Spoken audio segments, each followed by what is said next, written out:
Hola. Sí, se escucha bien, profe. Ah, ¿me escuchan? Sí, sí. Bueno, a ver. Esperamos 2 minutos más a ver si conecta alguien más y arrancamos.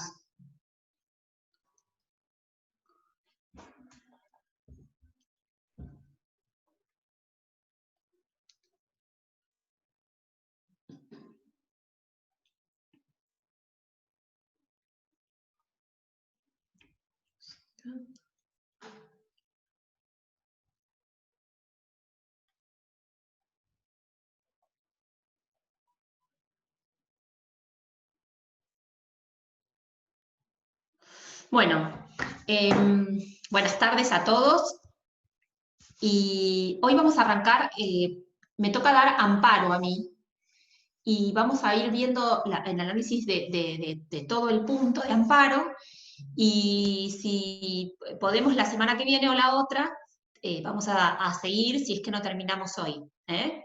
De todas maneras, yo ya les preparé una clase escrita también, que más o menos es básicamente lo mismo que vamos a charlar ahora, o parecido, que seguramente la van a tener hoy en la tarde o mañana disponible, para que la puedan leer y estudiar de ahí. Así que digo, por si no quieren tomar apuntes ni nada de eso, no es necesario porque básicamente van a tener la clase escrita, ¿sí? Bueno, veo que tienen todos los micrófonos apagados, pero si alguno quiere hacer preguntas o participar o lo que fuera, les pido que lo hagan, o me escriben un mensajito o habiliten el micrófono y hablen, ¿eh? A veces es un poco complicado, si no, uno se siente un poco solo acá hablando. Bueno, vamos a arrancar con el amparo. En realidad, lo que tiene, digamos, de bueno o no el amparo en este caso puntual es que ustedes ya han visto el proceso de amparo en otras materias. O sea, esta no es la primera vez que ustedes van a ver el amparo, sino que seguramente ya lo vieron si cursaron Derecho Constitucional, Recursos Humanos, o sea que es un procedimiento que no es sorpresivo para ustedes, sino que lo han visto en otras materias.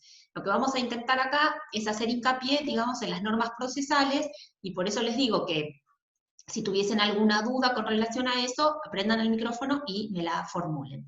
De lo contrario, también ustedes tienen la posibilidad de mandarme un mensaje o de mandarme un mail. Ya la vez pasada, cuando di una clase también por Zoom, alguno de los chicos después me escribió por mail para hacerme alguna pregunta respecto a lo que habíamos hablado o de otra cosa, y ningún problema, yo se las contesté por mail. Así que abrimos la misma modalidad, o sea, si quieren participar ahora, lo hacen, y si no después, una vez que lean la clase, me pueden escribir a mi mail, que es Adriana Comiso, acuérdense que mi apellido es con doble M, doble S, @gmail.com, ¿sí? Bueno, arranquemos con el amparo. Ustedes saben que el amparo, digamos, empezó en nuestro país mediante la creación de la jurisprudencia, o sea, tiene una creación pretoriana el amparo en nuestro país porque, digamos, el primer amparo que es admitido a lo largo de nuestra historia aparece en el año 1856. Perdón, 1956. Ustedes habrán escuchado ya nombrar muchas veces el caso Siri y el caso Cot. Uno es del año 1956, el otro de 1958.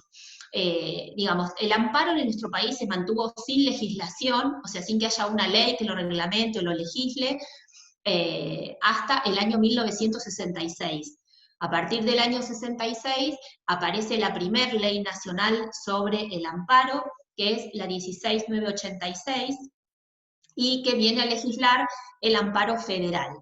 Después, esta ley, digamos, se extiende en su trayectoria hasta el año 94, donde aparece la etapa en la que nosotros llamamos donde el amparo se constitucionaliza, ¿sí? ¿Por qué se constitucionaliza? Porque aparece legislado en el artículo 43 de la Constitución Nacional, y entonces, además de la ley que ya estaba vigente, aparece la constitucionalización del amparo. Entonces vemos que en su desarrollo dijimos, 3 etapas. Una primera etapa donde la creación es pretoriana, donde no hay legislación respecto del amparo. una segunda etapa donde tenemos una ley nacional, que es a partir de 1966, y una tercera etapa, donde el amparo aparece constitucionalizado a partir de la incorporación de esta figura en el artículo 43 de la Constitución Nacional.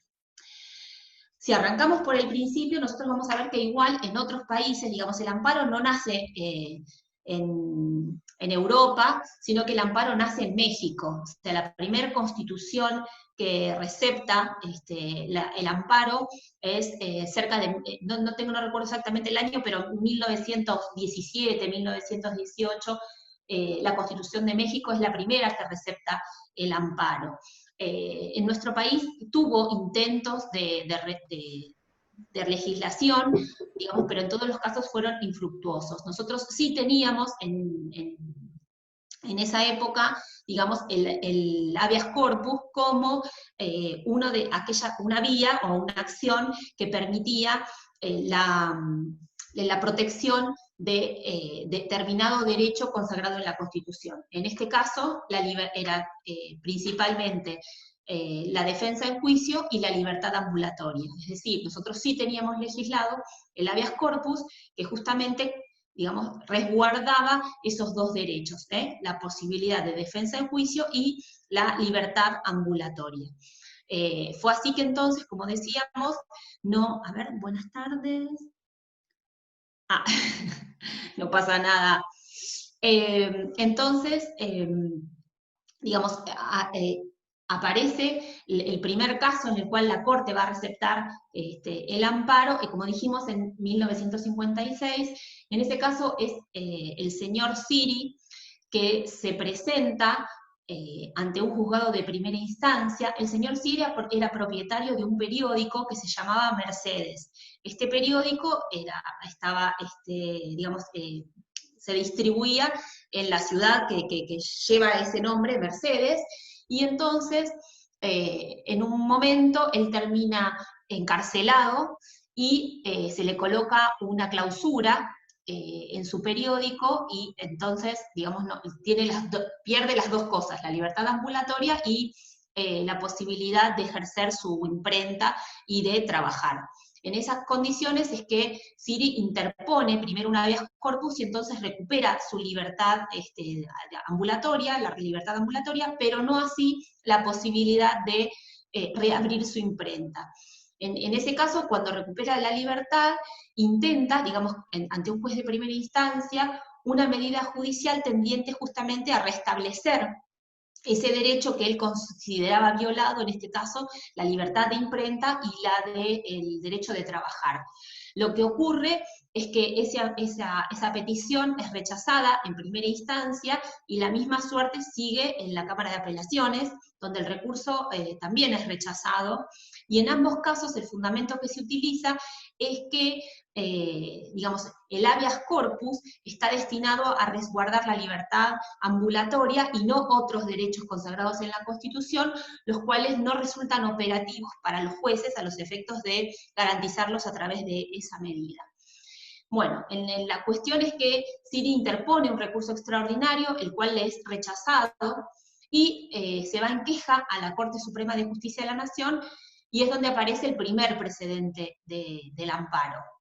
Y en ese caso la Corte, digamos, cambiando la jurisprudencia que venía trayendo hasta ese momento, decide receptar y aceptar la acción que deduce Siri, y básicamente lo que le dice a los jueces inferiores es que existe un error al entender o al interpretar que lo que estaba intentando Siri era un habeas corpus, porque claramente él manifiesta que ha recuperado su libertad, o sea que esa no era la fundamentación de la medida o del recurso, sino que lo que Siri estaba intentando era obtener a través de una medida judicial el restablecimiento de otro derecho que también estaba consagrado en la Constitución, como dijimos, que era el de trabajar y el de ejercer la imprenta.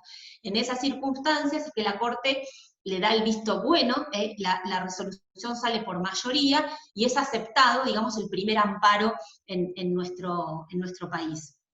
Lo que tiene de llamativo o de considerado esta vía es que en este caso los jueces consideraron que los derechos constitucionales son operativos. Y entonces, aun cuando no haya una norma que específicamente le determine al juez un procedimiento, todo ciudadano tiene derecho a acudir a un juez en salvaguarda de esos derechos, ¿no? Y que los jueces tienen que eliminar, si se quiere, los obstáculos que alguna norma procedimental podría acarrear.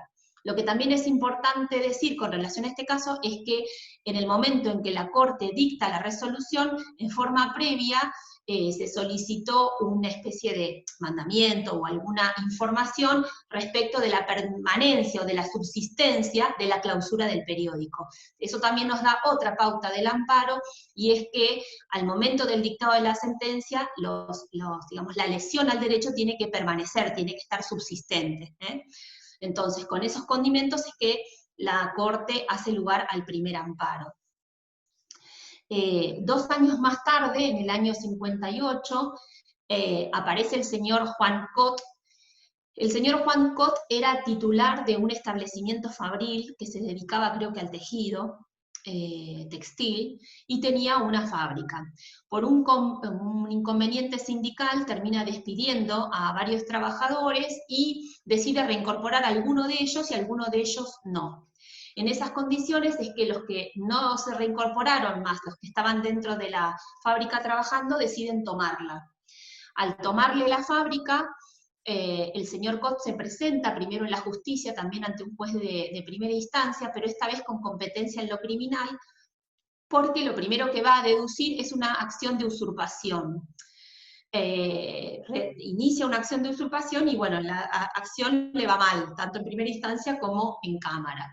En el momento en el que le rechazan en cámara la usurpación, sale digamos, toma conocimiento él de la sentencia del caso Siri, y entonces en forma inmediata se interpone un recurso de amparo, digamos, pidiendo justamente que cese la toma del establecimiento y poder recuperarlo, ¿sí?, para poder continuar con el desarrollo de su trabajo.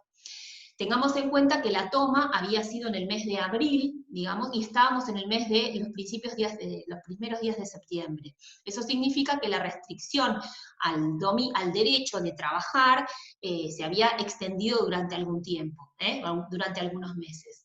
Eso hizo que la Corte también, en este caso, receptara el amparo, digamos, fundamentalmente, y teniendo como, fundando su sentencia en el precedente del caso Siri, pero a su vez ampliando algunas cuestiones. La primera de ellas, digamos, la importancia radical que tiene esta sentencia, es que en este caso el amparo no estaba dirigido contra una autoridad pública. Fíjense que los que estaban cometiendo la restricción no era ni un órgano del Estado legislativo, ni administrativo, ni una entidad autárquica dependiente del Estado, sino que el que estaban cometiendo el abuso o la restricción al derecho constitucional eran particulares. Entonces, una de las primeras cuestiones a separar respecto de un caso y del otro es que en el segundo caso se estaba dirigiendo contra un particular, la acción de amparo. El segundo es que nuevamente la Corte vuelve a hacer hincapié en la operatividad de los derechos constitucionales. En este caso, los que estaban violados eran el de propiedad y el de trabajar o ejercer industria lícita, ¿sí?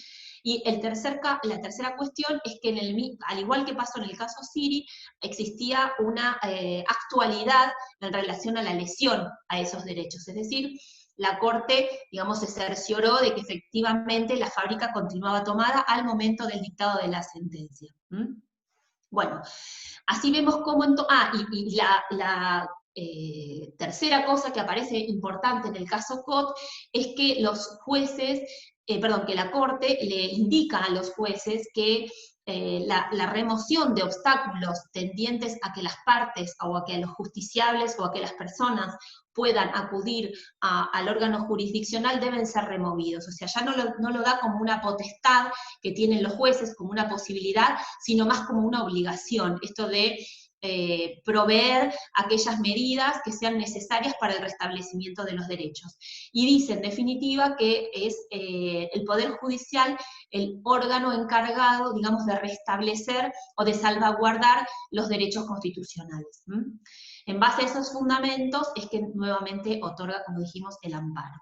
Esto, ustedes ven que desde el año 58 hasta el 66 no vamos a tener norma respecto del amparo, sino que recién es en el año 66 cuando aparece, dijimos, la ley que legisla sobre el amparo, la ley federal. Tengan en cuenta también que la ley que legisla el amparo, de alguna manera, ha sido un poco, digamos, cuestionada, porque surge en el momento de que existe en nuestro país un gobierno de facto, como era en ese momento el de Onganía, ¿sí? Y entonces contiene determinadas cuestiones, que ahora lo vamos a ver a lo largo de la clase, que de alguna forma parecería que vienen a limitar este amplio espectro que queda después de estas sentencias de la Corte. O sea que aparece esta ley como, digamos, si bien legislando sobre el amparo, aparece con determinada, digamos, intentando encapsularlo, ¿no? Porque ahora vamos a ver que establece algunas cuestiones relativas a eso. Bueno, esperen que tengo un mensajito, así no hablo sola, que me dice, ¿cuál es el número de la ley de amparo? 16896. 16896. Bueno, vamos a ver ahora entonces cómo son las normas y especialmente la cuestión que se suscita a partir de la incorporación del amparo a la Constitución Nacional. Nosotros vamos a ver que el artículo 34, que recepta, digamos, el amparo constitucional, contiene una norma precisa, ¿no?, respecto de los casos en los cuales el amparo es procedente, contra qué cuestiones procede. Este artículo también nos habla de la legitimación sustancial, o sea, de quiénes son aquellas partes o personas que pueden solicitar la vía del amparo, y en definitiva, digamos, le da operatividad. Si bien aparece ahí alguna cuestión de reglamentación, sobre todo en relación a la legitimación, vamos a ver que el artículo 43 es considerado por la mayoría de los constitucionalistas de carácter operativo, o sea que no necesita ninguna reglamentación a los efectos de su plena aplicación. Bueno, yo para...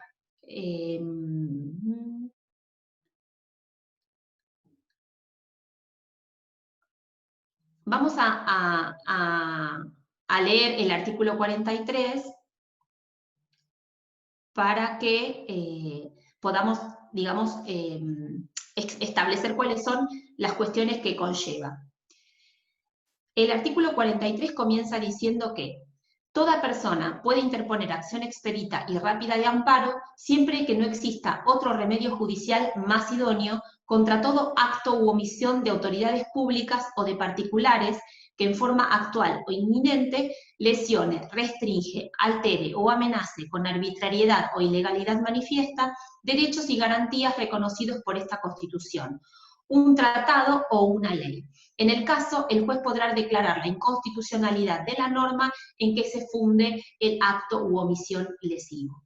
Podrá interponer esta acción contra cualquier forma de discriminación y en lo relativo a los derechos que protegen al ambiente, a la competencia, al uso usuario y al consumidor, así como a los derechos de incidencia colectiva en general, el afectado, el defensor del pueblo y las asociaciones que propendan a esos fines, registradas conforme a la ley que determinará los requisitos y formas de su organización.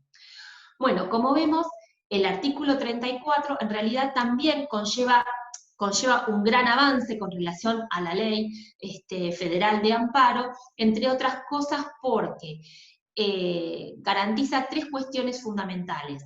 La primera, que el amparo puede ser interpuesto no solamente por cualquier persona, sino que abre, digamos, la legitimación al defensor del pueblo, ¿sí?, a aquellas asociaciones que se encuentren efectivamente registradas conforme a las leyes, e incluso asociaciones que no lo estén, que no estén registradas, pero que puedan demostrar algún tipo de interés legítimo y cuyos estatutos no contraríen normas de orden público.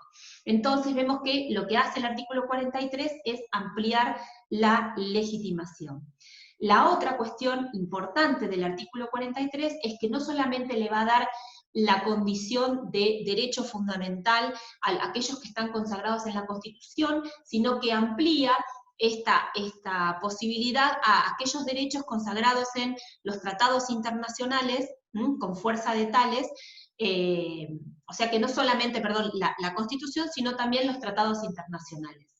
Y la tercera cuestión que resulta de importancia es que habilita a los jueces a declarar la inconstitucionalidad, en el caso concreto, ¿sí?, cuando el acto u omisión hayan sido llevados a través, hayan sido ejecutados, fundados en alguna ley anterior. Es decir, lo que permite directamente el artículo 43 es que el juez, analizando el caso puntual, pueda verificar si la ley aplicable o el precepto aplicable o el acto administrativo aplicable, digamos, puede pasar, digamos, los visos de constitucionalidad, porque directamente este artículo habilita la declaración de inconstitucionalidad. Si bien nosotros sabemos que en nuestro derecho la declaración de inconstitucionalidad por parte de los jueces puede decretarse de oficio, en este caso puntual, el artículo 43 específicamente dota al Poder Judicial de esa posibilidad. De todas maneras, ustedes siempre tengan en cuenta que como el control en la Argentina es difuso, eso significa que la declaración de inconstitucionalidad de una norma aplica solo para el caso concreto. Eso quiere decir que si otro particular considera que, digamos, la norma también es inconstitucional respecto de la aplicación a su caso concreto, debe demandarlo judicialmente. Lo que significa que la declaración de inconstitucionalidad solo afecta a las partes integrantes del proceso de amparo. Vamos a analizar el contenido del artículo 43. Lo primero que nos habla este análisis es de que se trata de una vía expedita y rápida. Entonces, la característica fundamental del amparo justamente es su rapidez. Se trata de un proceso comprimido que está destinado a brindar una respuesta judicial inmediata frente a un ataque. Ese ataque puede ser tanto, dijimos, del Estado como de particulares. Que la vía esté expedita significa que esté abierta, es decir, que sea de acceso, que esté abierta para poder ser interpuesta. Y que sea rápida significa que no haya cuestiones que pudieran demandar alguna circunstancia relativa al tiempo, es decir, que los jueces tienen que remover aquellas cuestiones que pudieran dilatar, digamos, la atención respecto de estas cuestiones legales. En este caso puntual tenemos que analizar que la ley 16.986 establece una limitación, como les dije yo antes, respecto del artículo 34, y es que la ley específicamente determina que existen recursos, si existen, recursos o remedios judiciales o administrativos que permitan obtener la protección del derecho o garantía constitucional de que se trate, el amparo no será admisible. Es decir, que de alguna forma este artículo, que es el artículo 2 de la 16.986, como yo les dije al principio, venía a limitar la posibilidad del acceso al amparo. ¿Y cómo lo limitaba? Lo limitaba de esta forma, diciendo que si existía una vía administrativa o judicial que pudiera atender la cuestión que se estaba planteando, el amparo no era procedente.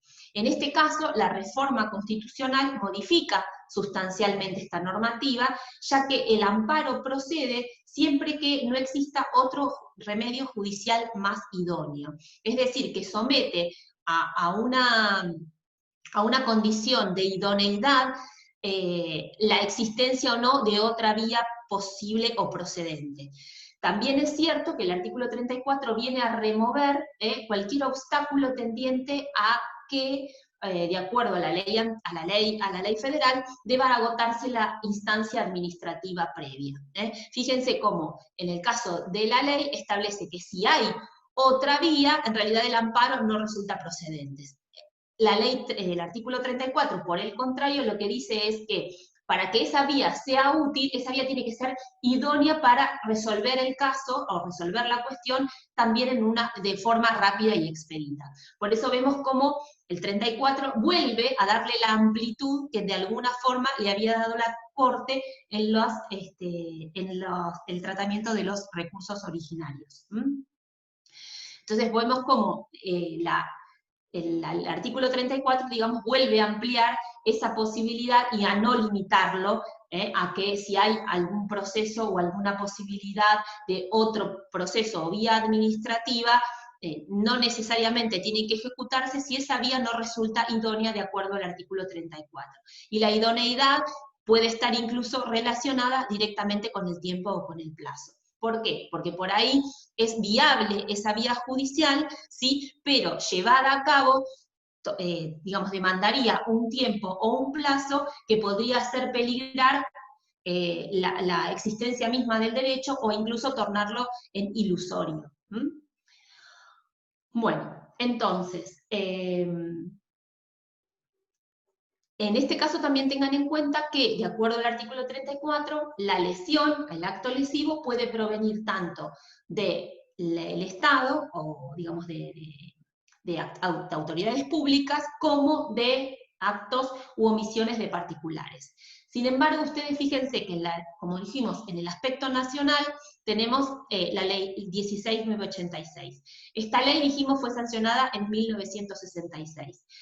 Y se refiere al amparo que pudieran interponerse contra actos de la autoridad pública. Para el amparo contra particulares, en realidad lo que se sancionó es 2 años más tarde el Código Procesal Civil y Comercial de la Nación, donde se incorporó, ¿sí?, el artículo 321, que específicamente contiene el amparo contra particulares.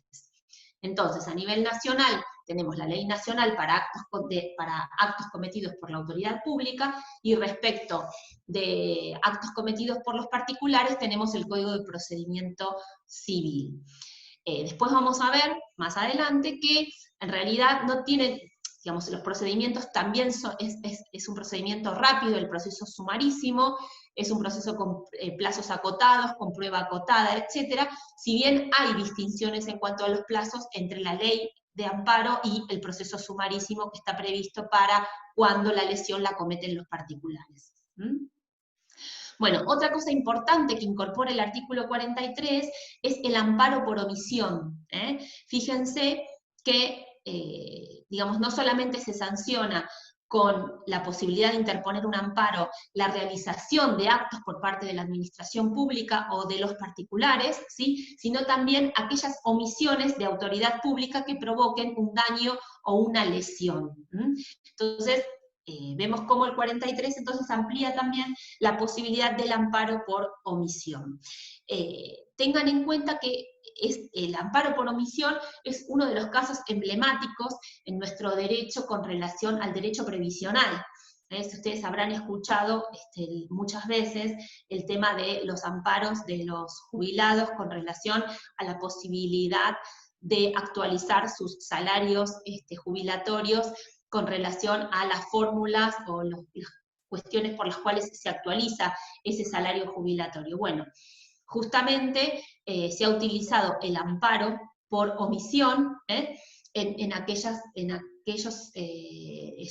peticiones que han deducido las personas afectadas, ¿sí?, cuando los salarios jubilatorios no eran actualizados o se actualizaban de acuerdo a una escala que básicamente lo que hacía era licuar el haber jubilatorio. Ustedes habrán escuchado hablar justamente de los amparos de estas características, y justamente se trata de un amparo por omisión. ¿Por qué? Porque en realidad, si bien está establecida la ley de jubilaciones, lo que no estaba establecido era la forma de actualización de las remuneraciones que se percibían a través de ellas. Entonces, eso motivó un primer pronunciamiento por parte de la Corte de Justicia, en la cual le dio al Estado, al Poder Legislativo específicamente, un plazo determinado, ¿sí? Creo que era un año, justamente para que sancionen una norma en la cual se dispusiera la forma de actualizar los haberes jubilatorios. Cuando por segunda vez el Estado pasa el plazo de un año sin que el Poder Legislativo emita una norma o una ley en la cual actualice los haberes jubilatorios, la Corte dicta una sentencia en la cual establece la forma de cálculo de ese haber jubilatorio. Habrán escuchado, son los casos Badaro 1 y Badaro 2, me sale la palabra. Badaro 1 y Badaro 2 justamente son amparos que se realizan por una cuestión de omisión en la forma de actualización de las jubilaciones. Bueno, vimos que entonces lo que era la circunstancia de que fuera la vía rápida y expedita. ¿Qué quiere decir ¿qué quiere decir la palabra restricción? Bueno, la restricción es una reducción, una disminución, una limitación a la posibilidad de ejercicio de una acción material o de un derecho. La alteración implica justamente un cambio o una modificación, y la amenaza debe ser contra actos que sean presentes o inmediatamente, o sea, inmediatamente futuros. Quiero decir que la amenaza debe existir respecto de un derecho presente o de un derecho que será inminentemente presente, porque piensen ustedes que el amparo no procede contra una amenaza futura o incierta, ¿sí? Sino que la amenaza tiene que estar presente o, la amenaza de la lesión al derecho, ¿no? Tiene que estar presente o inminentemente presente. Bueno, vamos a analizar la legitimación procesal de la norma del amparo. Dijimos entonces que el artículo 43 le otorga la posibilidad de demandar o de iniciar la acción de amparo al afectado, ¿sí? Al afectado directo. O sea, ¿quién es el afectado directo? Bueno, el afectado directo es aquel que sufre de forma directa la lesión a su derecho subjetivo, o sea, que es el afectado. Es esta persona puede ser de existencia física o jurídica. O sea que también podría ser que inicie el amparo alguna sociedad regularmente constituida o que no sea regularmente constituida, una sociedad de hecho, siempre y cuando pueda demostrar esta calidad de afectado. Y el afectado, entonces dijimos, es aquel que es destinatario directo de la lesión. En este caso, tengan en cuenta que también, como dijimos hace un ratito, comprende no solamente a las personas físicas, a las jurídicas, sino a las asociaciones que aún sin estar regularmente inscriptas, el estatuto que ellas conlleven no consagren alguna lesión a las normas de orden público. Esas asociaciones, entonces, en la medida en que demuestren un interés legítimo en la resolución de la cuestión, pueden interponer entonces el amparo. En cuanto a la posibilidad de un tercero, o sea, la posibilidad de que un tercero inicie un juicio de amparo, lo cierto es que en la medida en que no demuestre un interés legítimo en la resolución o la afectación a un derecho propio, el amparo va a ser rechazado, ¿sí? Porque aun cuando aunque se intente, digamos, el restablecimiento de derechos, en la medida que no lo afectan directamente, no va a ser posible, o sea, va a carecer de la legitimación sustancial para promoverlo. En cuanto a la posibilidad de la legitimación respecto de consumidores, usuarios o asociaciones, dice el artículo 43 que además del afectado se encuentran en condiciones de solicitar la tutela jurisdiccional el defensor del pueblo y las asociaciones registradas conforme a la ley. Digamos, las asociaciones sí, dijimos, conforme a la ley, sea que sean inscriptas en el registro como personas jurídicas, o aquellas asociaciones que sin serlo, digamos, tengan estatuto, y ese estatuto les permita, digamos, la realización de estos actos. En cuanto a la ley 16.980, una cosa que me queda por decir con relación al artículo 43 es que en muchos casos, digamos, se ha discutido si las normas del artículo 43 eran operativas o también requerían alguna reglamentación al respecto. Como dije, en este caso la mayoría de la jurisprudencia es conteste en sostener que las normas o la legislación respecto que realiza el artículo 43 es netamente operativa, con lo cual no es necesario ninguna reglamentación respecto de ni de la legitimación, ni de la capacidad, ni de alguna otra circunstancia relacionada o relativa al 43. Acá me preguntan, ¿cómo el amparo contra las obras sociales? Si vos te estás refiriendo a, no sé qué me preguntas, como el amparo contra las obras sociales. A ver, aclarame un poquito más de la pregunta. Ah, por omisión. En realidad, el amparo contra las obras sociales no es por omisión, porque no se está solicitando, lo que realiza la obra social es no cumplir, en realidad es un acto destinado a no cumplir o no cubrir alguna determinada prestación o entregar a algún determinado medicamento necesario para la salud del que está solicitando, ¿verdad? En realidad en eso no hay una omisión por parte de la obra social, sino lo que hay es un incumplimiento por parte de la obra social. Me refiero a omisión, como les expliqué, cuando lo que no hace el Estado es justamente, como en el caso Badaro, actualizar, o sea, el Estado justamente evita dictar una norma de cómo se actualizarían esos saberes jubilatorios, ¿sí? Por eso es que digo que Badaro es un amparo por omisión. En el caso de las obras sociales, en realidad lo que hay es un incumplimiento, porque lo que podría suceder es que ese medicamento o ese tratamiento esté dentro de las cuestiones que debe cumplir. O sea, ustedes saben que, bueno, no sé si lo han visto alguna vez o han leído la Ley de Obras Sociales, pero existe un plan médico asistencial nacional, el cual contempla una serie o cantidad de medicamentos y de procedimientos que las obras sociales deben cubrir. O sea, el Plan Nacional de Salud, creo que se llama PNA o una cosa así. En la medida en que, digamos, la obra social niega la posibilidad de entregar esa medicación o de realizar determinado cuestión quirúrgica, si fuese una operación o un procedimiento médico, es viable interponer un recurso de amparo en salvaguarda justamente del derecho a la salud.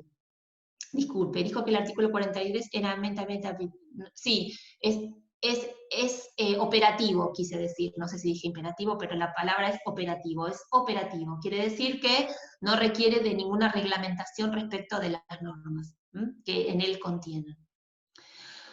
Bueno, vamos a ver entonces ahora un poquito la ley 16.986, ¿sí?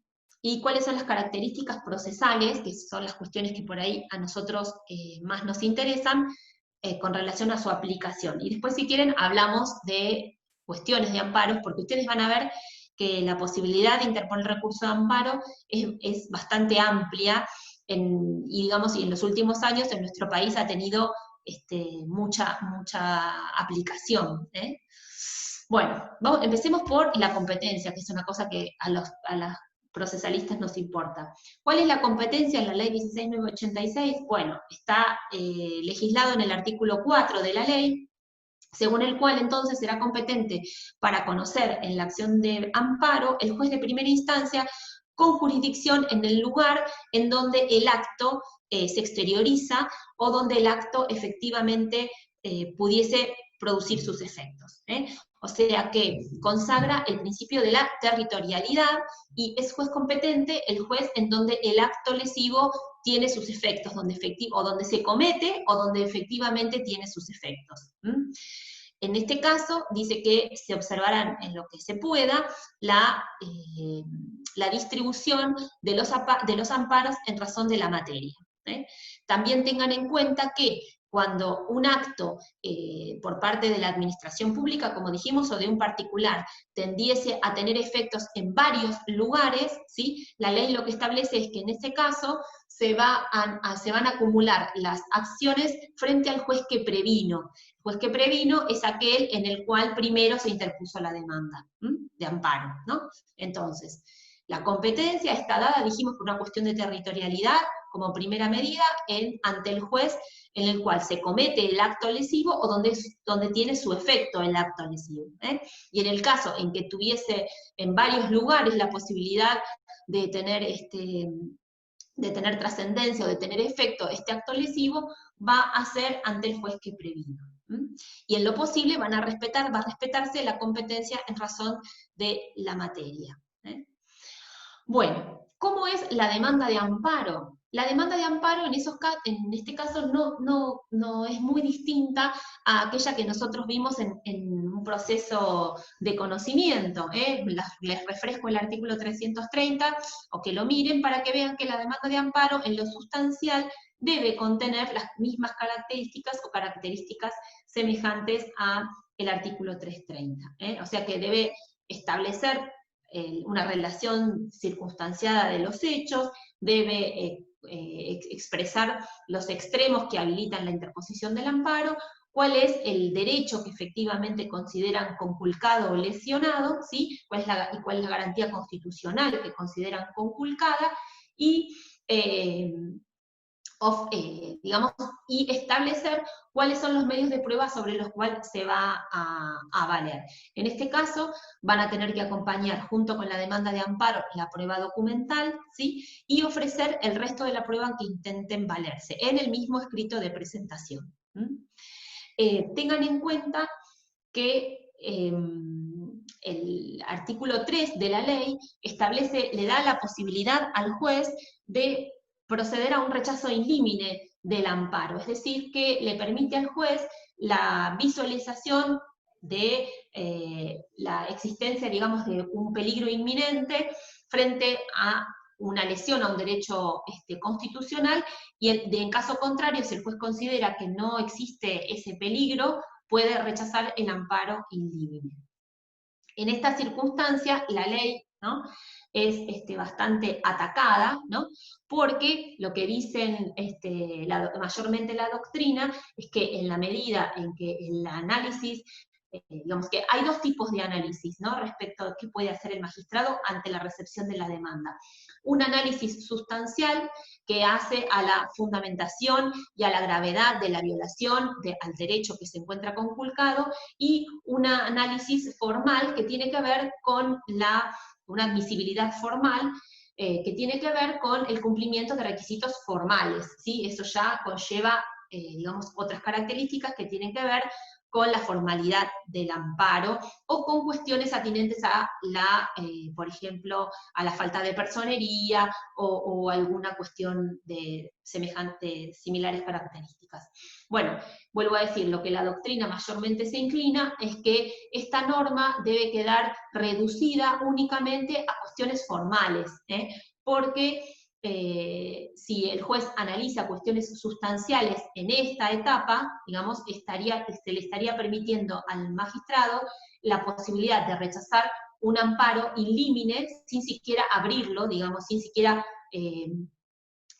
realizar un estudio de la situación, y podrían verse conculcados derechos sustanciales. Entonces, lo que dice la mayoría de la doctrina es que este requisito debería solamente ajustarse a cuestiones formales y no sustanciales, en la medida en que también el artículo 34 de la Constitución Nacional consagra esta vía y esta posibilidad a todo justiciable, por cuanto, digamos, sería otorgarle al juez una posibilidad de veto o una posibilidad de cerrar una vía que en realidad está constitucionalmente garantizada, ¿sí? Si se le permitiese que el juez haga en esta primera etapa un análisis sustancial de los requisitos y pueda rechazarlo in limine.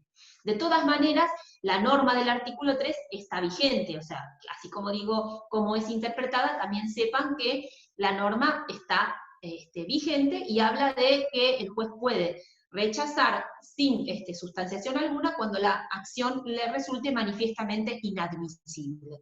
En la medida en que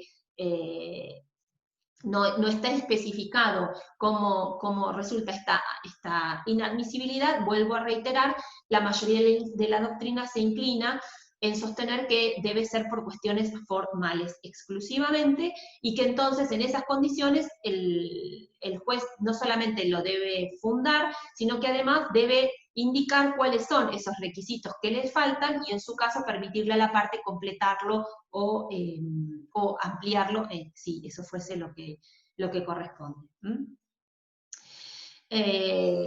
En cuanto también a la demanda, una de las cuestiones también relativa que ha ocasionado algún ruido con relación a la ley es el plazo de interposición. ¿Por qué? Porque el artículo 34, como vimos, el artículo 43, como vimos, no contiene un plazo para la interposición del amparo, mientras que la ley, que es su antecesora, sí lo contiene. El artículo, no me acuerdo cuál es. Bueno, ya después lo busco y se los digo, pero está entre los primeros 3 o 4 artículos. Van a encontrar que establece un plazo de caducidad del amparo en 15 días hábiles, es decir que el amparo debe interponerse dentro de los 15 días hábiles de que el acto lesivo se comete, o sea, de que el acto lesivo justamente tiene su aplicación, o desde que produce su efecto, o desde que es conocido por el justiciable, ¿sí? En definitiva, 15 días cuentan desde que efectivamente se produce la lesión al derecho. Hay quienes dicen, vuelvo a decir, que es una reglamentación que no debería estar vigente en la medida que el artículo 43 no la contiene. Sin embargo, hay varios juzgados que efectivamente, sobre todo juzgados federales, porque a ellos está destinada la norma, que aplican esta cuestión de los 15 días hábiles. Así que ustedes tenganla en cuenta a la hora de interponer la medida de amparo. ¿Y por qué digo yo que algunos consideran que sería, digamos que la ley trae una reglamentación que resulta abusiva frente a la amplitud que trae el 43, porque lo que se sostiene es que no podría haber limitación a los derechos constitucionales, ¿sí? O sea, los que se inclinan por decir que estos 15 días resulta un plazo inconstitucional, es justamente que no deberían existir limitaciones a la posibilidad de acceso a la justicia, que el artículo 43 garantiza la posibilidad a todo justiciable de recurrir ante el juez, y que entonces establecerle un plazo que el artículo 43 no tiene resulta inconstitucional. Quienes por el contrario sostienen la validez del artículo de los 15 días, dicen que si bien los derechos están garantizados por la Constitución Nacional, tienen que tener digamos, todos los derechos tienen un procedimiento al cual se someten, ¿no?, en cuanto a su validez y extensión, y que el establecimiento de un procedimiento legal no implica de por sí una inconstitucionalidad en sí mismo, y que entonces reeditan que el plazo es viable, establecerle un plazo al inicio de la acción de amparo. También sostienen que el plazo de 15 días hábiles no es un plazo exiguo frente a la gravedad de los derechos que se encuentran conculcados, es decir, si efectivamente lo que se está agraviando es un derecho constitucional, digamos, lo lógico es que la persona efectivamente, en forma inmediata, recurra al juez para restablecer ese derecho que ha sido violentado, y por eso consideran que el plazo de 15 días hábiles es más que suficiente para la realización de esos actos. De hecho, la Cámara Civil y Comercial Federal sigue sosteniendo este criterio, que los 15 días hábiles, lo van a encontrar igual en el apunte, pero que los 15 días hábiles son legalmente establecidos y deben respetarse. Bueno, en cuanto dijimos a la interposición del amparo, entonces 15 días hábiles establece la ley, y la demanda de acuerdo a los requisitos que conlleva cualquier otra demanda, y para eso vayan al artículo 330 y fíjense cuáles son los elementos que sí tiene que tener la demanda. Dijimos que el amparo no necesariamente respecto del amparo, no necesariamente existen partes contrapuestas. Vamos a ver que en algunos casos sí y en otros casos no. O sea, no se representa un juicio como el que nosotros estamos acostumbrados a ver, contradictorio, como un juicio ordinario o sumario, sino que podría ocurrir que no necesariamente el demandado o el requerido, cuando se presenta, contraríe la acción de amparo. Ahora vamos a ver las posibilidades.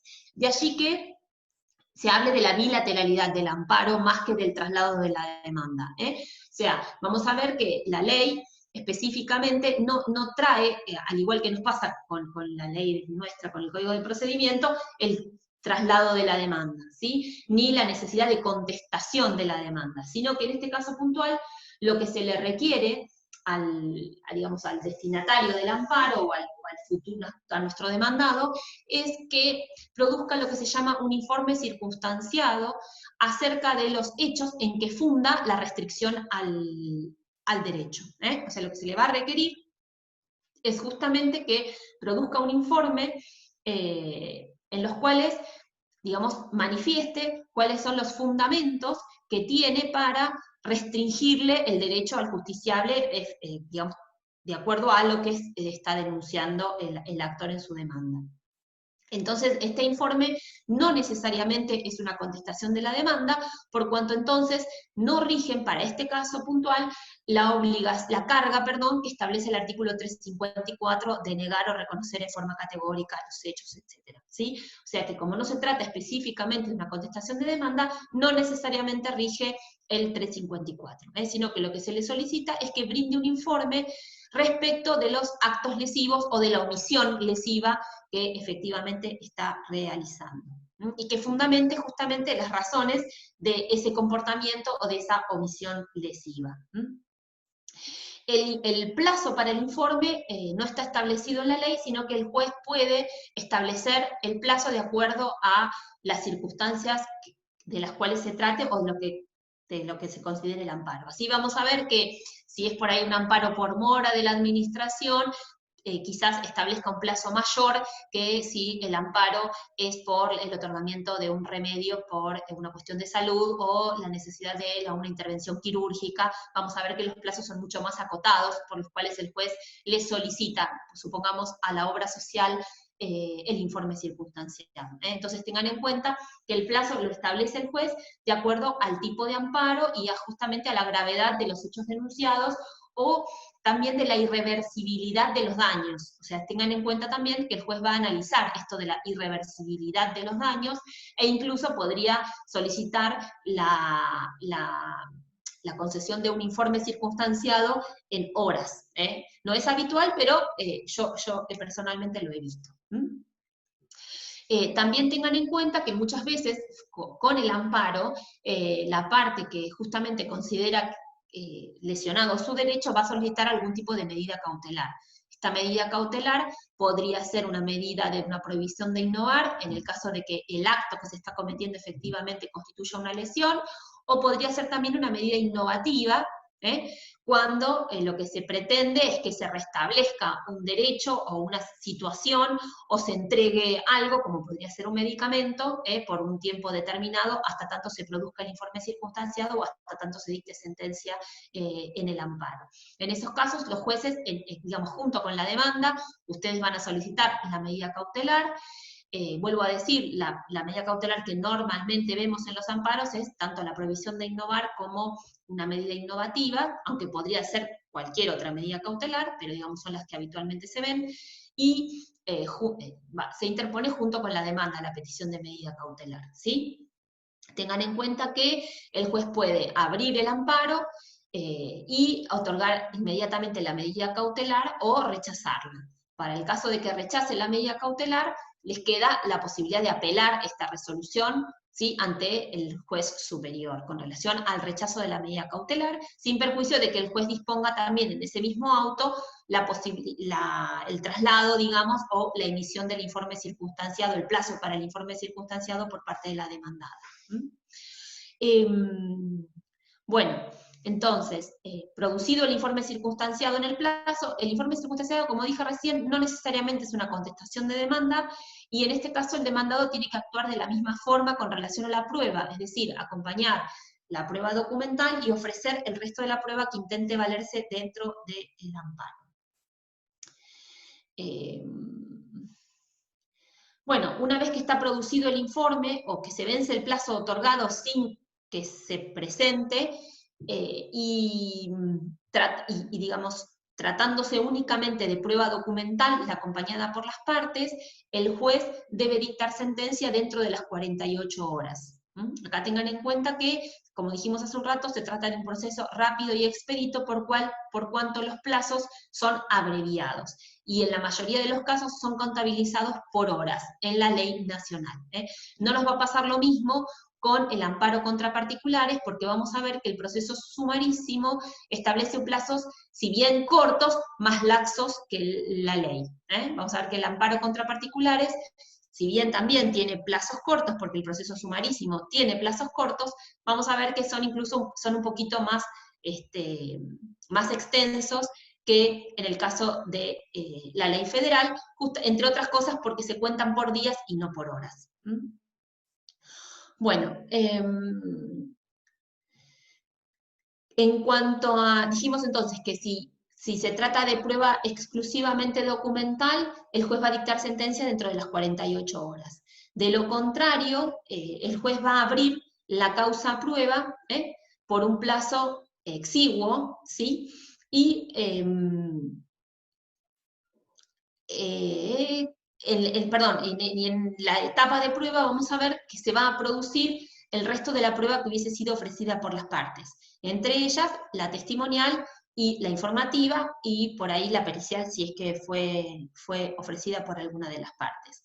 Tengan en cuenta también que el número de testigos está limitado a la posibilidad de declaración de 5 testigos, y que en esta audiencia, y se va a fijar, una audiencia de prueba. En esta audiencia de prueba no solamente se van a recibir las declaraciones testimoniales, sino que también se van a recibir los pedidos de explicaciones de las pericias que se hubiesen producido. Si bien ustedes van a ver que la ley establece plazos exiguos con relación a la posibilidad de apertura a prueba y demás, la práctica o la realidad nos lleva a decir que no necesariamente se respetan esos plazos, porque muchas veces es, digamos, inconveniente, o la acreditación de un hecho requiere, digamos, de prueba que no es posible producirla en el plazo que efectivamente el juez produzca la prueba. Por eso también, y conociendo que no necesariamente los plazos de la ley se respetan, es que los jueces son más, digamos, más prontos a conceder medidas cautelares, justamente para restablecer el derecho que se considera vulnerado, sobre todo si consideran que hay suficiente verosimilitud en el derecho, y aunque después previendo que quizás el proceso, si bien vuelvo a reiterar, los plazos en la ley son acotados, quizás no puedan llegarse a cumplir del todo, y entonces para evitar tener que llegar a la sentencia, se otorga en forma previa una medida cautelar que de alguna manera restablece el derecho vulnerado y, digamos, tendrá validez hasta el momento del dictado de la sentencia. Bueno, entonces la prueba en el proceso de amparo, dijimos, sufre restricciones, ¿no?, propias del tipo de proceso, que es un proceso breve. Por eso, digamos, el juez también tiene la potestad o la posibilidad de rechazar aquellos medios de prueba que resulten dilatorios, o que simplemente no, como ustedes ya vieron con relación a la conducencia de las pruebas en el proceso, el juez tiene la habilidad, la potestad, de rechazar aquella prueba que fuese manifiestamente improcedente.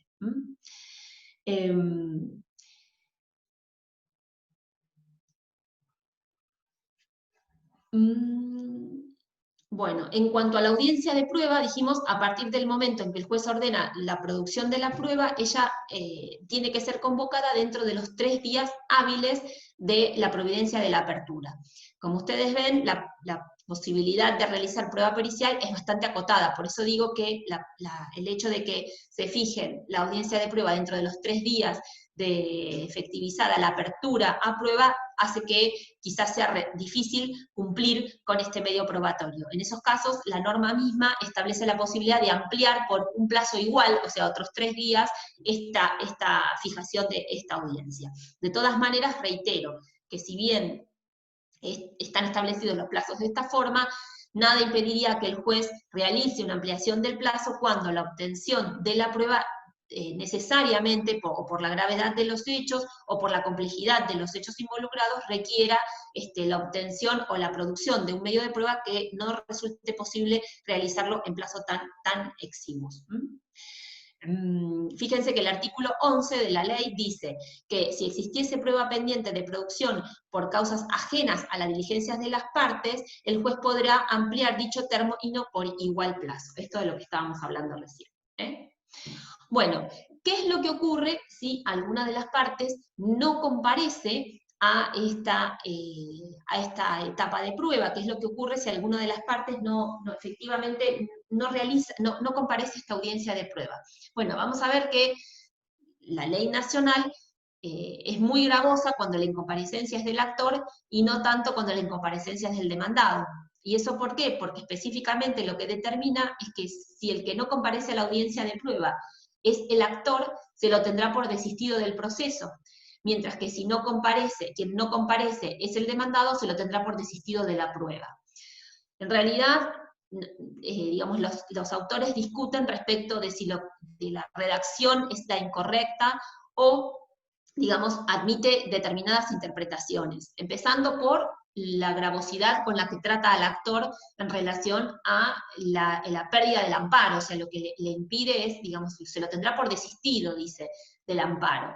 En esas condiciones, los autores procesalistas normalmente dicen que es una medida demasiado gravosa para tratarse de una incomparecencia. Hablamos de una incomparecencia injustificada, ¿no? Porque si la incomparecencia fuese justificada, el juez puede fijar otra audiencia, pero hablamos de la incomparecencia injustificada. En esos casos, la mayoría de los autores lo que considera es que lo que el juez debe hacer es tener, digamos, el amparo se interpuso y quizás se acompañó prueba documental, con lo cual, digamos, la medida es demasiado gravosa y entonces lo que puede hacer es no tener por producida la prueba que se realiza en esa audiencia, en este caso la prueba testimonial o las explicaciones de los peritos. Incluso podría pasar que la parte no esté presente, pero que sí haya dejado, por ejemplo, un interrogatorio para los testigos. Entonces la pregunta sería, ¿igual se le produce la caducidad de la prueba? Bueno, vuelvo a decir, es una medida demasiado gravosa y la mayoría se inclina, ¿no?, por sostener que no, que en realidad en la medida en que la prueba puede recibirse igual, en el caso de que los testigos vayan y los interrogatorios estén, o en su caso que se pierda esa prueba, pero que el amparo subsista porque se acompañó prueba documental y demás, corresponde que continúe sin que se produzca el archivo del amparo o el desistimiento. Por otro lado, fíjense que cuando lean el artículo van a ver que habla del desistimiento del amparo, sin indicar claramente si se está refiriendo al desistimiento del proceso en sí o al desistimiento del derecho. Digamos, desde el punto de vista procesal, claramente decimos que al desistimiento del derecho no. ¿Por qué? Porque el desistimiento del derecho no puede ser interpretado en forma tácita por la incomparecencia, ¿sí? Ya sabemos que el desistimiento del derecho requiere de una manifestación expresa, lo cual el desistimiento del derecho no. En todo caso nos quedará el desistimiento del proceso, y ahí los autores dudan de si se puede hablar del desistimiento del proceso, la mayoría se inclina por considerar que sí, que se trata del desistimiento del proceso, y que le queda la potestad al amparista, no ya de iniciar un amparo, pero sí de recurrir a un proceso de fondo, es decir, iniciar otro tipo de proceso, un proceso de conocimiento, también tendiente al reconocimiento del derecho que considera vulnerable. De todas maneras, vuelvo a reiterar lo que dije al principio, y es que muchos vamos a encontrar jueces que no consideran que se produzca el desistimiento, sino simplemente el desistimiento de la prueba que se produce en esa audiencia. En el caso del demandado, lo que la norma prevé es que el desistimiento es de la prueba que se produciría en esa audiencia. Ahora, en ese caso también queda la potestad de decidir el juez si el demandado, justamente los testigos del demandado comparecen y el demandado adjuntó los interrogatorios, también resulta gravosa la medida de tenerlo por desistido, ya que digamos, resulta gravosa la medida de tenerlo desistido, ya que en realidad cumplió con el objeto de la prueba. O sea, la prueba puede llevarse a cabo igual, aun cuando la parte no esté presente. O sea, lo único que que pierde en este caso es la facultad de repreguntarle a los testigos o de formular alguna pregunta, o bien de oponerse a alguna pregunta que realice la contraria. Pero que darle por desistida de la prueba es una medida gravosa, que incluso eso no ocurre ni siquiera en los procesos ordinarios, porque nosotros sabemos que si el testigo va y el interrogatorio se acompañó, el juez es el que recibe, o en su caso el secretario, el que recibe la prueba testimonial. Bueno, acá debería ocurrir lo mismo y no sancionar con la pérdida de la prueba.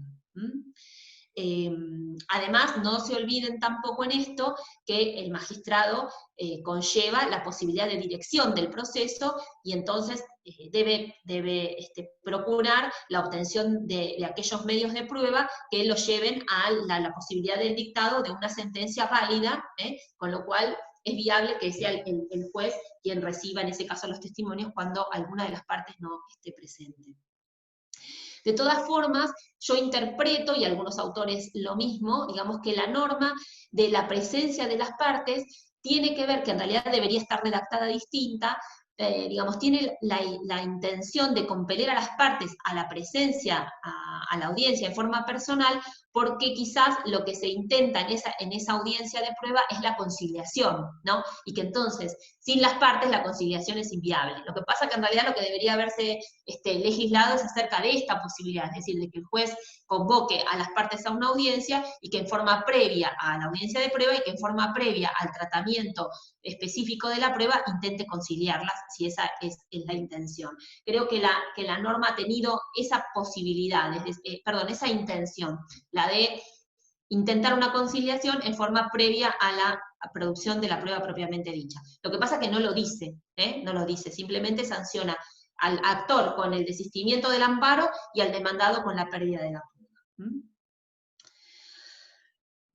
Bueno, en cuanto a la sentencia, ¿sí?, que se dicta en el amparo, digamos, lo que es una sentencia de condena, claramente, es una sentencia que condena si se trata de una amenaza, a que esta amenaza se termine y se resguarde la posibilidad, digamos, de que esa amenaza se cumpla.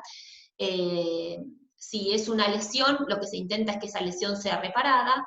Si es una restricción, lo que se intenta es que esa restricción se suprima. Y si es una alteración, es a que se restaure. Pero en todos los casos vemos que se trata de una sentencia de condena. La sentencia en realidad tiene que expresar los fundamentos en los cuales, para que tenga validez constitucional, tiene que expresar los fundamentos en los cuales hace posible el dictado de la misma, sin perjuicio que mayormente la doctrina indica que no es necesario que el juez se explaye demasiado en los antecedentes jurisprudenciales, ni en doctrina y demás, a los efectos de relatar su fallo, justamente por la rapidez con la que se le pide, con la que se le ordena, digamos, de alguna forma la ley, el dictado de esta sentencia. Piensen siempre que estamos frente a un proceso acelerado, con lo cual, frente a demasiadas argumentaciones, se, digamos, procura o se beneficia o digamos, se declara la preferencia por la rapidez más que por una fundamentación extensa. Bueno, en cuanto a la cosa juzgada de la sentencia, sabemos nosotros que el proceso de amparo hace entre las dos clases de posibilidades de cosa juzgada, entre la cosa juzgada material y la cosa juzgada formal, sabemos que el amparo hace cosa juzgada formal, en la medida en que permite a las partes la posibilidad de recurrir después a un proceso de fondo, en la medida en que tanto sea si es rechazado como si es admitido, donde pueda discutirse de una forma distinta o con mayor amplitud o con mayor posibilidad de contradictorio las cuestiones que específicamente las partes sometieron a la decisión del juez. En cuanto al alcance de la sentencia, tengan en cuenta que una de las cuestiones, como dijimos al principio, que tiene el amparo, es que si digamos, si es promovido por el damnificado directo de la lesión, el amparo no hace efecto erga omnes, sino que el amparo tiene efecto solamente entre las partes, ¿sí? Y entonces, incluso la declaración de inconstitucionalidad que se realice. por cuanto cada afectado en su derecho tiene necesariamente que promover una medida de similares características para lograr la protección de los jueces, ¿sí? Si no, no es que a partir del dictado de una norma digamos, tiene aplicabilidad erga omnes. Sin embargo, como vimos, hay varios tipos de amparo, ¿no? Donde podría darse la posibilidad de ampliación subjetiva en cuanto a los efectos del amparo a aquellas partes o personas que se encuentren en un grupo determinado y representado por una asociación, aun cuando no estén específicamente, digamos, específicamente señalados o considerados. Por ahí alguno me escribe y me dice, pero ¿nunca fueron a un banco y encontraron una resolución pegada en los carteles de entrada o cuando van a las cajas y demás, que por ahí algún defensor del pueblo ha interpuesto algún amparo con relación a un cargo que cobra el banco, X cargo, y hecho lugar el amparo, ese amparo beneficia a todas aquellas personas que estén en esa condición respecto de que sean clientes del banco y que se le hubiese retenido ese determinado importe o ese determinado cargo.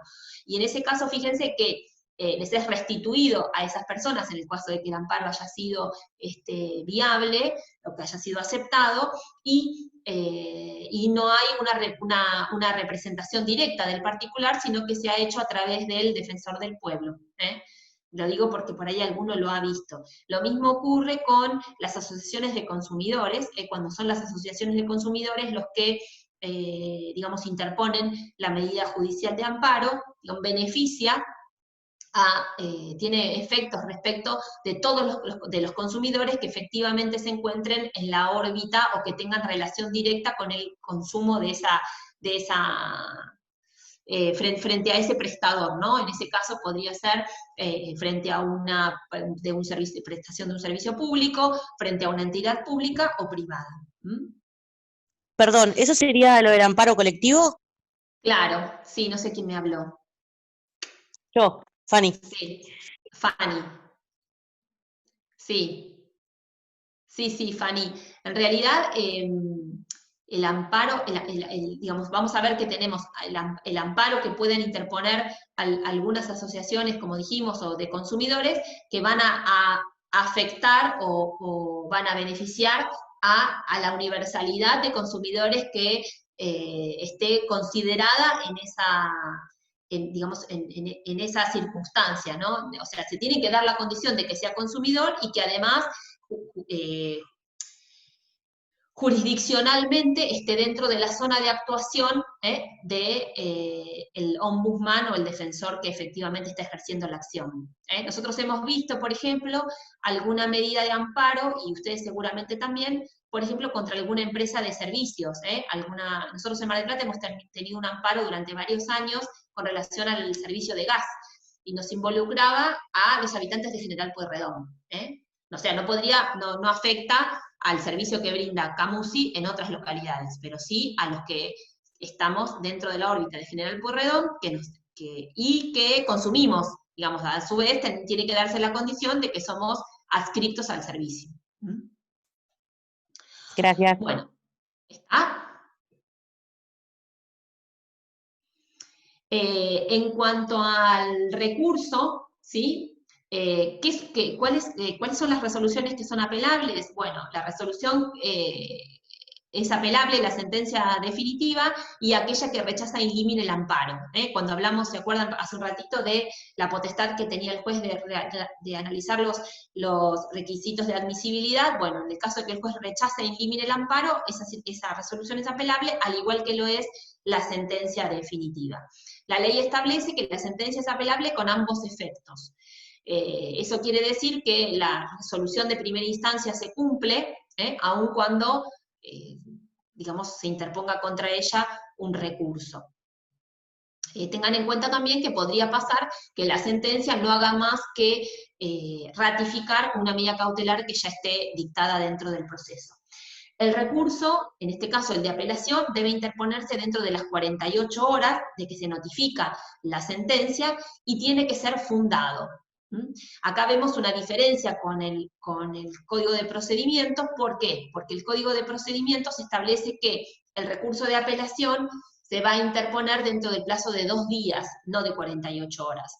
Y si ustedes analizan la circunstancia, es distinta en la medida en que en uno se cuenta por horas y en el otro se cuenta por días.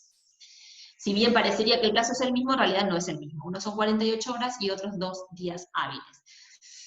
Entonces, el recurso debe ser fundado, dijimos, y de la interposición del recurso se corre traslado a la otra parte, para que en definitiva amplíe o no los fundamentos, y luego, para que conteste, perdón, los fundamentos, y en su caso se elevan las actuaciones a la Cámara dentro de las 24 horas de notificado. ¿Qué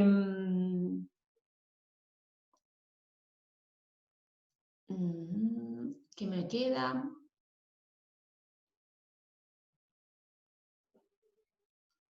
En cuanto al cómputo de los plazos, dijimos que tenemos una cuestión con relación a las horas, y es que lo que podría ocurrir, tengan en cuenta una cuestión, y es que para que las horas, los días y horas resulten hábiles, eso requiere una habilitación expresa por parte del magistrado. En este caso, si el plazo para la interposición del recurso es 48 horas, podría ocurrir que se cumplan las 48 horas en un horario inhábil, o en un día inhábil. Podría ocurrir que las 48 horas se cumplan un domingo, o que en realidad se cumplan en un horario que el juzgado o el tribunal no permanece abierto, y eso conllevaría quizás la dificultad en la interposición del recurso. Si bien hoy en día esa circunstancia estaría zanjada, porque básicamente hacemos todo por vía web, y entonces no es necesario llevar el recurso en papel a ningún juzgado, lo cierto es que van a encontrar en muchos despachos de amparo la habilitación de esos días u horas, o en su caso, una resolución judicial donde el juez, aun cuando otorga el plazo de 48 horas, dice que las 48, que el recurso puede entregarse válidamente dentro de las 2 primeras horas de funcionamiento del juzgado o del tribunal, el día inmediatamente posterior al vencimiento del plazo. No sé si fui clara. O sea, si se vence un domingo, ustedes pueden cumplir con las 48 horas dentro de las 2 primeras horas del lunes. Entonces, van a encontrar muchas veces algún despacho en el cual el juez específicamente determina esa posibilidad de contar los plazos, justamente porque entiende que un domingo nadie les va a recibir un recurso. Vuelvo a decir, esta cuestión queda zanjada con la posibilidad de hacerlo vía web, pero cuando la norma se sancionó en el año 66, imagínense que esa potestad no existía. Y no ha existido durante muchos años hasta hace poco. Y digamos, la pandemia ha acelerado esto de la interposición de los recursos vía online, porque incluso hasta este momento, hasta hace 3 meses, la justicia federal requería de ambas cosas: la entrega de papel en el juzgado y la entrega vía online del recurso por vía web. O sea que uno tenía que cumplir con las 2 cosas, papel y web. Hoy en día solo se hace a través de la web, pero bueno, veremos cuando se restablezca el funcionamiento de los tribunales, si de ahora en más va a ser siempre así, o volveremos al sistema anterior que hay que llevarlo en papel. Pero reitero, si se llevara en papel, podría ser que el juez habilite las 2 primeras horas del día siguiente al que se cumplen las 48 horas, por esto de que pueda caer un día inhábil y no estar abiertos los tribunales para la recepción del escrito. Ese problema no lo tenemos en el amparo contra los particulares, porque se cuenta por días y se cuenta por días hábiles, porque se cuenta de acuerdo a los plazos del Código de Procedimiento, y ustedes saben que son días hábiles. Así que en realidad siempre se va a vencer en día y hora hábil de funcionamiento del tribunal. Bueno, en cuanto a las costas en el proceso de amparo, me queda decir que sigue la línea general que carga con las costas en el proceso de amparo aquel que resulta perdedor en el amparo, o sea que vuelve a restablecer el sistema de la derrota como el destinado a la imposición de costas. Sin embargo, vamos a ver que el artículo 8 de la ley establece que cuando la lesión que fundamenta el amparo quedara sin efecto con anterioridad a la contestación del informe circunstanciado, el amparo procederá sin costas. Eso significa que si la autoridad administrativa que está cometiendo la lesión o el acto lesivo por el cual se interpone el amparo cesa o restablece el derecho, es decir, cesa con la lesión o restablece el derecho que se encuentra vulnerado antes del plazo en el cual se le vence la emisión del informe circunstanciado, le basta con decir que ha cesado. Por eso hace un rato cuando hablamos yo les dije que no necesariamente va a contestar una demanda o tiene que convertirse en un contradictor. También puede ocurrir que ante la promoción del amparo acepte, digamos, la requisitoria que se le está realizando, cese en el acto lesivo o efectivamente cumpla, digamos, en el caso, por ejemplo, de una obra social que entregue el medicamento que se le está solicitando, manifieste eso en el informe circunstanciado y entonces ocurra esto que yo les estoy diciendo, que es que no se van a imponer costas, o sea que el amparo se resuelve sin costas. Y en ese caso lo que se va a decretar es una sentencia en la cual se dice que el amparo cayó en abstracto justamente porque se produjo el cumplimiento o se eliminó, digamos, la lesión al derecho y entonces ya no tendría sentido un pronunciamiento sobre una cuestión de fondo. Bueno, en el ratito que me queda, porque tendría horas para hablar de amparo, pero quiero hacer alguna referencia a la ley provincial. En todo caso, ustedes después leen el apunte y cualquier duda me lo consultan en la clase que viene, ¿sí? La ley provincial de amparo, se refiere a la ley, es la ley 13.928, ¿sí? Que regula el amparo en la provincia de Buenos Aires. En ese caso tengan en cuenta que, en cuanto a la procedencia del amparo, no establece, digamos, los casos en los cuales procede, sino que se remite directamente al artículo 20, inciso 2 de la Constitución de la provincia de Buenos Aires. Es decir, dice que será admitido el amparo en los casos del artículo 20, inciso 2 de la Constitución provincial. Lo que sí trae la norma es aquellos casos en los cuales el amparo no procede, es decir, legisla sobre la negativa, legisla sobre los casos en los cuales no resulta atendible el amparo. ¿Y cuáles son esos casos? Igualmente, seguramente ya lo saben, cuando cuando existiesen a manos del justiciable otros remedios procedimentales sin que se derive de ello un daño grave o irreparable al interés legítimo. Cuando sea procedente el habeas corpus, eso ya lo sabemos que es cuando está digamos, en riesgo o está ocurriendo la prohibición de la libertad de circulación, cuando lo que se pretenda sea una mera declaración de inconstitucionalidad de alcance general, es decir, cuando la inconstitucionalidad que se esboza o que se esgrime no me está afectando a mí directamente un derecho sustancial o legítimo, y cuando los actos jurisdiccionales emanan de un órgano del Poder Judicial. Son los casos en los cuales no se resulta procedente el amparo de acuerdo a la ley provincial. En cuanto a la competencia, esta ley, digamos, establece el mismo sistema que la ley nacional, es decir, una cuestión de territorialidad, y centra la posibilidad de interponer el amparo ante el juez del lugar donde se está cometiendo el acto lesivo o la omisión, o donde ésta surte sus efectos.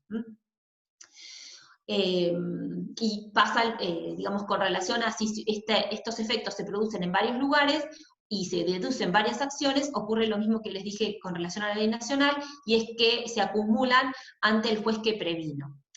La distinción quizás con la ley nacional, que hablaba del amparo en relación a la materia, es que la ley provincial, digamos, en la provincia de Buenos Aires tenemos una resolución de la Suprema Corte de Justicia, que es la 1358 del año 2006, que establece una forma de distribución y asignación de los amparos. ¿Esto por qué es?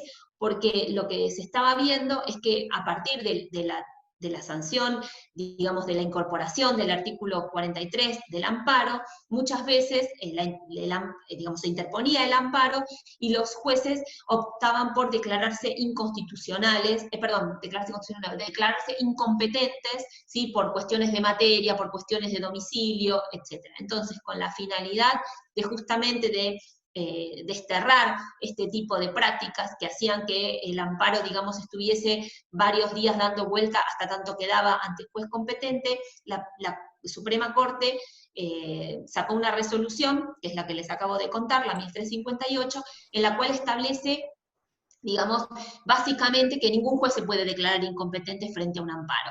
Se las voy a leer, ahora ya la estoy buscando, se las voy a leer para que la tengan presente. Y dice Doctora, así. Sí. Doctora, buenas tardes. Disculpe, recién me acaba de escribir la chica que administra la cuenta de la facultad y me dijo que 16:30 arranca la clase laboral. Así que vamos a tener que cortar ahora. Bueno, hagamos una cosa entonces. Perdón, tenía un montón de cosas para hablar. Lo vemos la clase que viene porque yo voy a tener una o dos clases más, ¿sí? Perfecto. Hola. ¿Listo? Perfecto, ya le aviso entonces. Bueno, igual lean la clase que les voy a subir y bueno, y nos vemos la próxima. Buenísimo, gracias. No, a ustedes, gracias.